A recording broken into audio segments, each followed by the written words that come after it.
Ibay na ko siya 400. Ayan, oy, wala may value ni. Ano siya, no? Siguro ako na siyang idiba 8 times of 1,000 para dako og value in terms of millimeters. Gagmay kayo ang intensity, no? Ayan. Kung ako na siyang i-graph, no? I-graph na ko na siya, ipares na ko na siya itong still ratio. Still ratio nga maglain-lain. Aya ko makagraph kung baga itong mga diagonal ani. Pero kanil isa ra man akong mag-graph ani kay isa ra man kumbaga kay kana isa ra ka graph kay wala man koy different still ratio, no? Pero kinana siya pagkuha kumbaga, no? Sa ato ang mga diagonals. Okay? Ayan. So, close na lang siguro na ko ni. So, any question so far? Any question with regards to the construction of the interaction diagram? Now, kung mag-ano ka, kung mag-design ka, ganina, investigation man to, di ba? Na kay load or na kay dimension, kuha mo capacity. Sa design, instead of following this step, pwede na siya nga dili actually.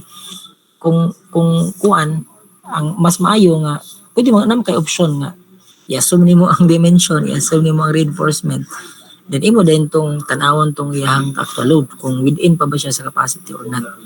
Diba? Mas dali, no? Mas dali siya ang method instead of following this procedure. Okay? So, ayan. So, any question with regards to the construction of interaction diagram? Question, clarification.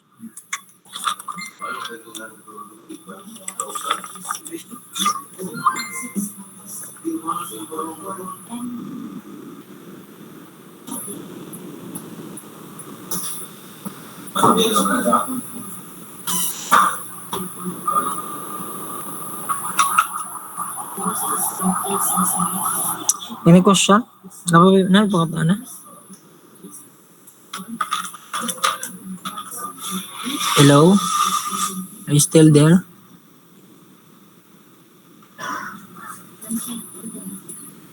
So far na po, sir. Okay. So far, sir. Now, karon ang kuan sa pag-design niyo sa inyong column later on, you may use, no, the Excel that I have provided. But take note, no, take note, you are going to use it, pero take note, dapat equally distributed ang inyong reinforcement, no. Ay ito niyo sun nga duha ra ka side. No? So mo na ang option sa revise nanto niyo gamay. No? Actually pwede rin niyo tabangan gani, no. Tabangan ninyo and i-excel ninyo, ayan. Excel ninyo, ayan. Magamit naman din ito ninyo sa kuan, sa pag-design sa every different parameters na isulat na ninyo, di ba? So, technique, teamwork ba, no? So, let us now proceed to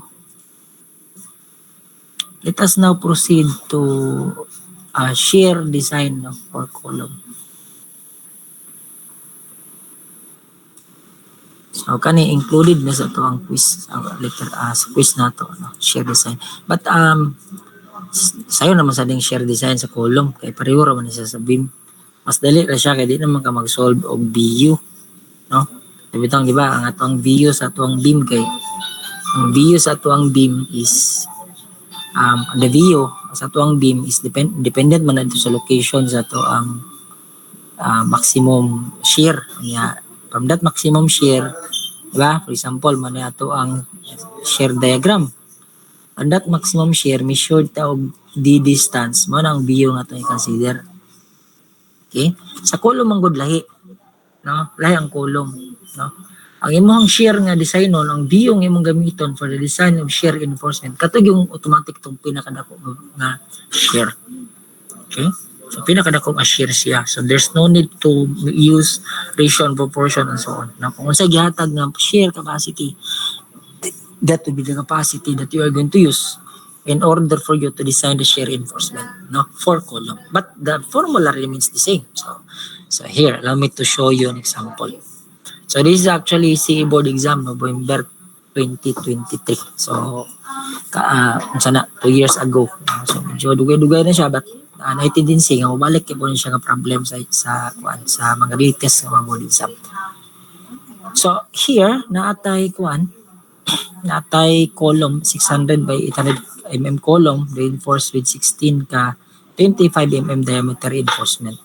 Lateral ties are 10 mm, main reinforcement 415, lateral ties ng yield strength 275, FC prime 28 megapascal, clear cover 40. Ang spacing niya is wala siya ng follow seismic resistant criteria 150. Equally spaced all throughout the length of our column. So question, what will be the nominal shear strength of the column parallel to the y-axis?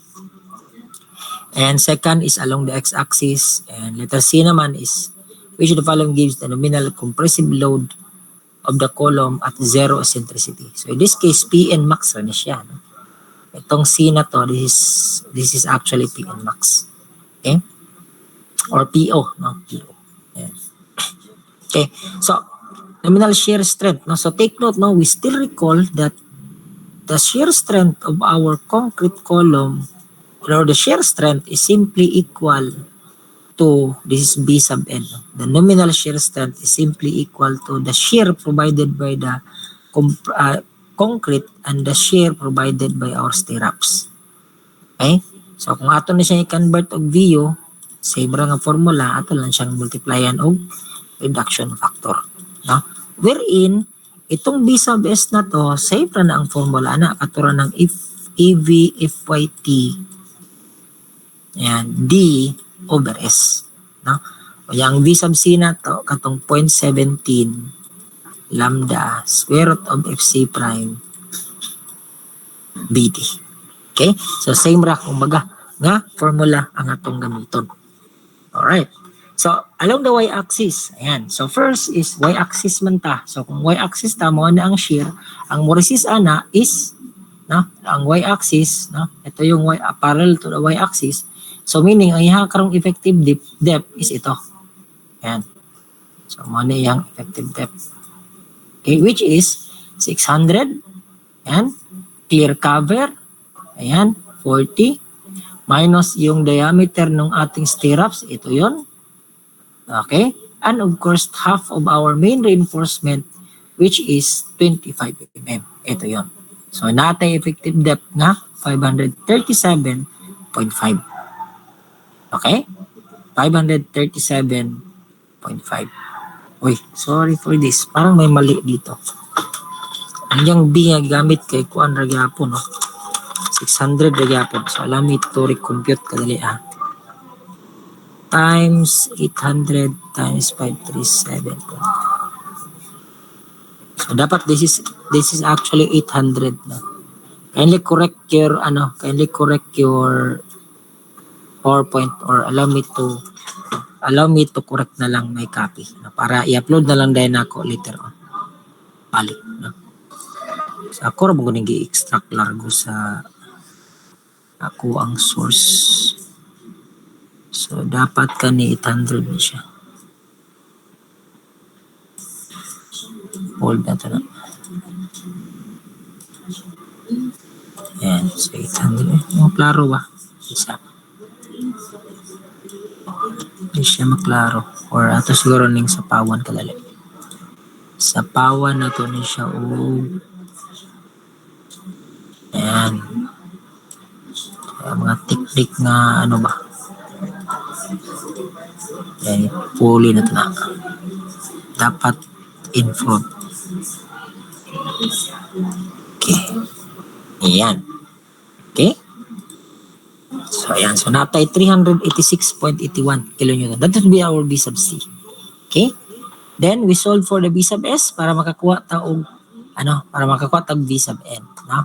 So, for the B sub S, if you notice, we use the same procedure. But in this case, if you notice here, ang atuang AV along the y-axis is ito yon, Ang mo resist bali sa atuang force, along the y-axis is actually the x-axis ng mga shear reinforcement. Alright? And ang mo resist niya is the x direction of our shear reinforcement. So that means ang legs karon sa atong steel reinforcement will be 1, 2, 3, and 4. So mo na if you notice here, the area of our lateral ties is multiplied by 4 ka legs. So it will give us a value of 452.39. And we substitute it here sa itong formula with the corresponding yield strength of our lateral ties of 275 and an effective depth of 537.5. So natay B sub S nga 445.7. So si 435.7 445.7 i-add na to na siya sa ato ang B sub C, then it will give us okay, it will give us a value of B sub S plus B sub C. It will give us a value of 832.51. Right? Okay. So, muna ito ang B sub N, Y. Sa B sub N, along naman sa Y x-axis naman, so ito na naman yung ating maging effective depth. No? 800 minus clear cover, 40 minus diameter ng sa tuang kuan, diameter sa tuang lateral ties minus half of the main reinforcement. So, nata effective depth nga 737.5. So here, ang B na to karon, this is the effective depth. Ito yung effective depth natin along this direction. Ayan, along this direction. Ang B na to is the 600. Ito, sa tama na to, no? 600. So natin B sub C diha nga 398.05. Okay? So ang mo resist ani nga force along ang mo resist ani nga force karon, or kumbaga the shear capacity man along the x-axis. So along the x-axis nga shear capacity, yan, here, ang yung resist ana is ito. No? Okay? So, naatay 1, 2, 3 nga legs. So, that is why the AV here is multiplied by 3 pieces. Okay? So, it is multiplied by 3 pieces.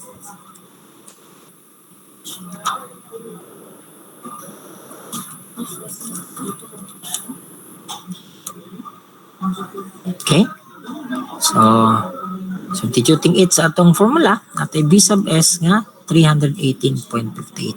So, i-add na itong duha, natay nominal shear capacity nga 716.63. Now, what if ultimate ang gipangita? Then, you're just going to multiply it by 0.75. Karon na kay value or na kay corresponding ultimate shear capacity. Okay? So, you will notice, no, same, dali ra, no, ang shear capacity sa tuang compression reinforcement. Now, kung mag-design ka, for example, design ka, na kay given nga VU, no? For example, design siya. So, given man ay muhang VU. So, from that VU, mag-solve na kag VS, no? Kaya makasolve na kag VC. So, katorya po, VS is simply equal to VU over reduction factor minus VC. And from this VS, mag-solve na kag spacing. Mo ni siya, pabali-bali ang may tabo nga calculation. So, ay mong ma-solve is spacing dayon siya. Okay? Yan. Alright? So, third requirement, no? Yan. No?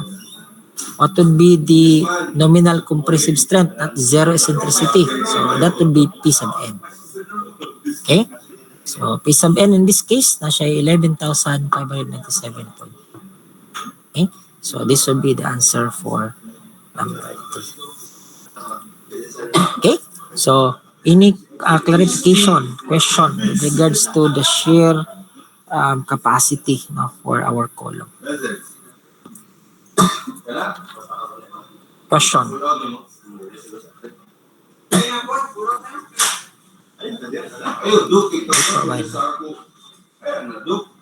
Any question so far? Comparison. Na-save ba ito na ito itong di ano? 800, okay. So, ako ning i-ano, no? Kuha ni siyang i-upload diri. Let me upload it back here.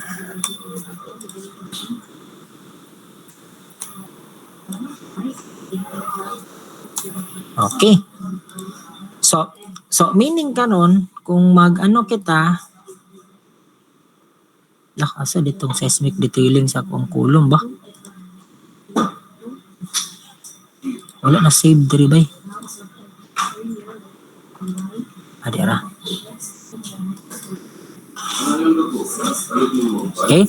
Kung mag-design ka ta karon og kuan, shear reinforcement for column, nadan tay tulo ka buok nga i-consider. Number 1 is the strength requirement. Duha na siya ka strength requirement, no? Katong 16 dB, 16 dB, 48 dB. By the way, no, ang quiz na to, the solution for quiz number 2 that I have uploaded, ang akong nagamit is 6 dB ra. So, kindly change it to 16 dB, no?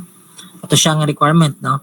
Natay maximum nga spacing, the 16 dB, 48 dBt, and least dimension. Imo na siyang i-check based on the strength requirement, katong shear spacing, no? Spacing based on the shear requirement, no? Then after that, i-check na po din mo na siya based on the seismic detailing requirement. Okay? So mao na ang ato ang mahimo nga procedure for the spacing requirement of our lateral ties, no? But this lecture now will be focusing on the seismic detailing requirement for our reinforced columns. So this is based on section 418.7. So this applies to columns of special moment frames that form part of the seismic force resisting system and are proportioned primarily to resist flexure, shear, and axial forces. So yung least dimension natin, no? So kindly change this one. This is actually 250, no? Ang naitabo manggod sa ito ang NECP 2015 na atay first printing and second printing, no? Ang first printing nato, the first printing of our code, ang iyang least dimension nato is 300. Para kadagan magreklamo, no? So that is why the second printing give us a least dimension of 250. Mao na ni siya. Okay? The shortest cross-sectional dimension measured in the straight line passing through the geometric centroid shall not be less than 250. Okay? So take note, no? Yung 300, obsolete yan. Yun yung first printing ng ato ang code. The second printing give us a minimum width sa ato ang column na 250. Okay? So 250. So meaning kung na may makita nga mga column nga ang yung dimension 200, ya to story na for example, wala na, dili na siya within the code, no? Mali na siya. 250 dapat ato ang least dimension. Okay? So, this one, no? We can only call it, no? If the ratio between the short side and then the long side is not less than 0.4. Diba? Nga to ang kung column siya, dapat ang largest side na to is simply 4 times the short side. Diba? So, that means ang short over h, it should be equal or greater than 1 over 4. Okay? Yan. No? Okay? And then we need also to consider weak beam strong column principle, no? Wherein ang moment nga ma-carry ang summation of all moment that the column is carrying, no, should be, or the capacity of the column should be greater or equal to 1.2, no, 20% the summation of the moment, no, carried by our beam. Okay, so kumbaga inani, no, for example mo na itong column, yan, mo na yung mga connected beams niya. So these are the connected beams, diba? Each of this beam has moment, no? Ano siya yung moment yung i-carry? Yan. Yan. Now, ako na siyang isum up nga tanan nga moment, mo na akong gamiton nga moment capacity to design my column. Diba? So, kani nga mga end moments ako ang beam, kuhaan na bali ang iyahang kuhaan na niya, ang overall moment niya, para ma-design ako ang column based on that moment. No? That is supposedly the scenario. But take note, no, according to the code, dapat daw ko, no, ang summation sa tanan nga moment na to, no, nga gi-carry sa to ang beam, no, should be multiplied by 1.2. Di ba? 6 over 5, that is actually 1.2.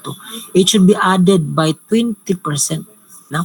So for example, along the x-axis, based on this n moments na nakuha nimo is 100 kilonewton. Pag design karon nimo sa imuhang column, dapat 120. You use 120 because you are going to add it by 1.2 or 6 over 5. Okay? That is actually based on the concept of weak beam, strong column principle. That means, no, dapat strong imong column compared sa imong beam. Dili pwede nga strong imuhang beam kaya weak imong column. Kaya tendency man good, no, ang kani nga principle, kung ako na siyang explain in vernacular manner, no, weak beam, strong column. Meaning, una mo bigay nga to ang beam kaysa sa column. Ay kung una mo bigay man good ang beam, tendency, no, part lang, no, katong portion nga gisuportaran sa ato ang beam. Mo to siya mo bigay. Di ba?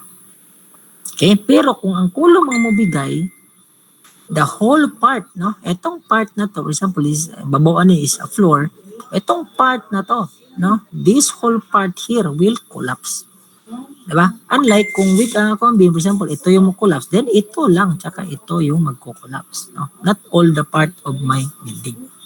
Okay? Pero kung ang column mo mag-collapse, all part of my building will collapse. Okay? So, mo nang purpose aning 6 over 5 na ratio. No? Meaning, the moment that the beam is carrying is not actually the moment automatically atong gamiton to design our column. But rather, we are going to multiply or we are going to increase it by 20%.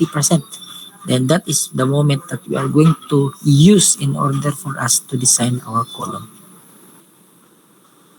Okay? Okay, so ito, let me omit this one. So ito, in terms of the longitudinal bars, yung ating main reinforcements ato ang column, no? Ayan, so kung ang strength requirement niya is 1 to 8%, ayan, 1 to 8%, sa seismic detailing requirement, take note, dili ka mula pas og 6%. Okay, so mahimo na siyang 1 to 6% only. So that means, pag design na to later on sa itong main reinforcement, pag check sa itong steel ratio, later on in actual design, ayaw na to gamitang 8%. You use the 6%. Okay? So meaning di na ka dapat mulapas og 6%, no? Kay kung dito sa strength requirement na to, based from the previous code, no, sa ato ang NECP, pwede man ka mag 7%, no? Take note, in the seismic detailing requirement, no, in the seismic resistant requirement for column, you are not allowed to exceed 6%. Alright? So, mawala na siya ang kalainan nila. No? Strength requirement, 1.8. Seismic requirement, 1 to 6%. Okay? Ito, I think I have already discussed this one. No? There shall be at least 6 longitudinal bars for circular, no, or spiral column. Now, ito, sa strength requirement is spiral lang man, no? Spiral, no? Spiral, no? So, meaning katulang lateral ties na spiral yung arrangement. But for the seismic detailing requirement, all circular hoops, regardless if it is spiral or tied, no? Tied lateral ties, no? It should be, pag circular siya, it should be 6 ang yung minimum nga longitudinal reinforcement. Okay? So, ito rin, no? The lap splices shall be permitted only within the center half of the member length and shall be designed as tension lap splices. So, ano lang, no? Kaya wala anta naka-discuss of lap splices, no? So, but maybe this will be discussed in our next subject, the CE 426. But I want to clarify here with regards to the location of our lap splices. Pero yung lap splices, katong pagsumpay ba? Ito, no? Sumpay sa to ang sa to ang column. Take note, you can only do lap splicing within the center half of the member. Okay, so buhaton na nimo katong imuhang overall nga length sa imuhang column, no? Tungaala na siya og tulo. This is now your center half. Ito yung maging splicing zone mo. Di lang ka pwede mag-splice. Alright, so di ka pwede mag-splice diri. Ayan, bawal na siya, no? Pwede mag-splice diya at near the joint of your column, no? Bawal. Dapat dito ka sa middle up. And take note, the splicing here should not be located at a single location. No? Dapat 50-50. No? 50%. So meaning, ang akong but pasabot anak niya is that magamit na ako yung estudyante actually. No? Discuss niya ani. No? Nagamit na niya sa iyang OJT. Especially kung naa ka sa site. Gamit sa dinimo. So, mao man ni ang atong splicing zone, no? This is the location of the splicing zone. Take note, dili, for example, nakay 8 ka book reinforcement, no? Nakay 4 ka, 8 ka reinforcement sa imong kulong. Okay? Mao ni ang second floor, third floor, mao ni ang second floor. Diba? So, mao ni ang mga location diya. Mao ni ang mga splicing zone. Okay? Dili pwede kanang 8 ka book, imo na siyang splice within a single location. Okay? Dapat 50%. No? So here, kung mag-splice ka dire, 4 lang pwede mong splice. The other 4, i-splice na dito sa taas. Alright? Or dito baka sa ground, ang other 4. So ay 50% man. Okay? So dili pwede nga katong 8 ka buhok nimo nga reinforcement i-splice nimo in a single location. So please take note of that. No? Kaya usually, mo na ang gaka disregard no dito sa actual site, no? Diya kabagsak usually sa inspection.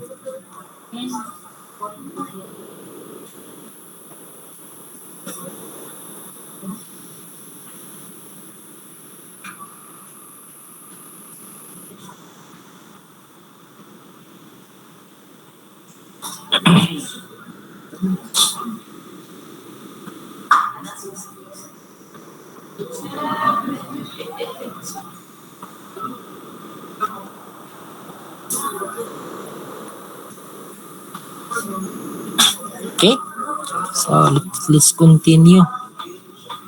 Okay, so with regards to the transverse reinforcement, yung ating lateral ties, the transverse reinforcement as required, no, section 41875.2 through section 7.54 shall be provided over a length of L sub O from each joint face and on both sides of any section where flexural yielding may occur. Ayan. So, kumbaga itong part na to, ayan, mag-provide ka kung nakay hoop, no? Yung hoop, itong L sub O na to, ito yung actually yung length ng ating hoop, no? Diba sa to ang beam naman tay hoop, no? Kani siya mo sabi atong hoop. Diba sa beam ang hoop na to is 2H. Okay? 2H ang atong length sa column L sub O, wherein it will be provided at near the joint or near the face of our beam, no? One at the top and one at the bottom. One at the top and one at the bottom. The length of the LO is the largest of the following. No?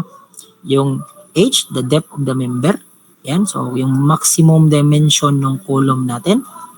Alright? That would be the criteria. Or 1/6 of the clear span. No? 1/6 of the clear span. Excuse me for a while. No? I need to answer this.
Okay, so padayon ta, no? So, narin tayo 1/6 of the clear span. So, yung clear span naman natin, no? So, for example, these are our column beam, no? Column beam connections. Or ito na lang, no? So, muna ang top sa to ang second floor. This will be the top of the bottom or the bottom of our top beam. So, ito yung magiging clear span niya, no? So, 1/6 of it, that will be part of our criteria. Or 450. Whichever is higher, no? Aning tulo, o na ang length sa to ang hoop or L sub O. Okay? Ayan. So, tayon ta, no? Bends. Ito, diameter to. Wala na to, no? Okay. Yan, yung spacing naman ng ating hoops, no? Or the lateral ties within the hoop, no? Is the smallest of the following, no? Yung 1/4 ng minimum column diameter. So, meaning kung rectangular ang atong column, say for example, 300 by 400. So, whichever is smaller mo na ang mag-govern. So, in this case, 300.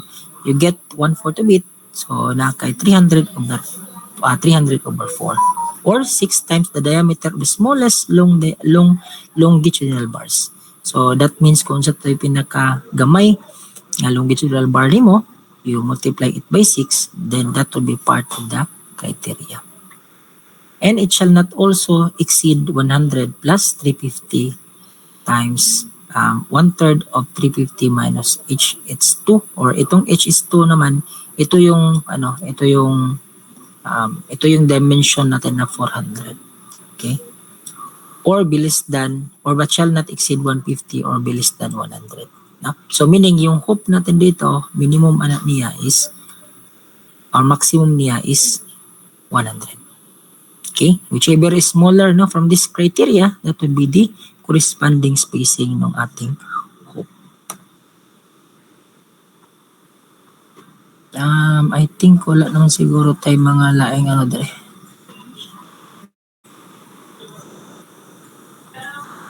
Okay. Ito naman beyond DLO, no? So di ba naman tayo hoop, no? Here at the joints, no? Ayan. Itong spacing nung naay splice, yung spacing niyan natay maximum niya nga 100. Beyond this, the splicing zone and the hoop, no? Mao niya atong spacing na yun. Ayan.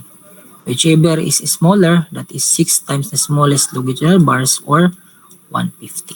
That will be the spacing of our lateral ties beyond the hoop. Ano pa ba? Marag wala naman siguro.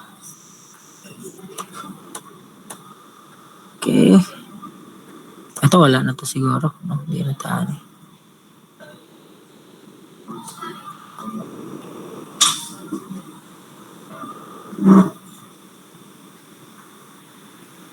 Okay.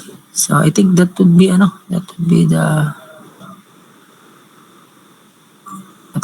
all siguro. Itong uban na to, kato lang siguro spacing sa itong hoop na itong atong i-focus. Itong uban dito na ni sa C426 siguro.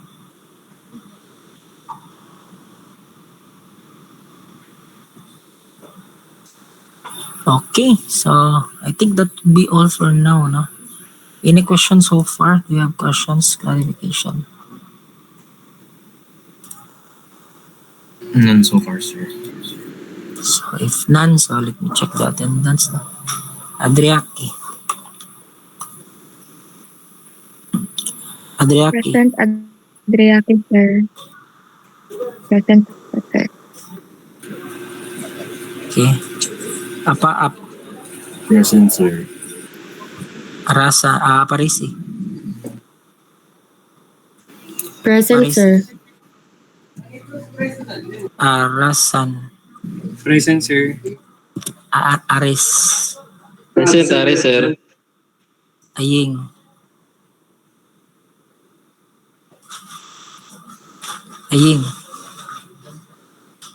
Bakulyo. Present, sir. Badi. Present, sir. Balansag. Present Balansag, sir. Baldon. Present, sir. Bariga. Present, sir. Bayunas. Present po, sir. Bersero. Present, sir. Buhia. Present, Buhia, sir. Kagais. Present, sir. Kanyete. Present, sir.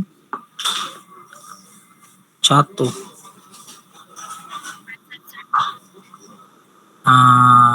Pahutor.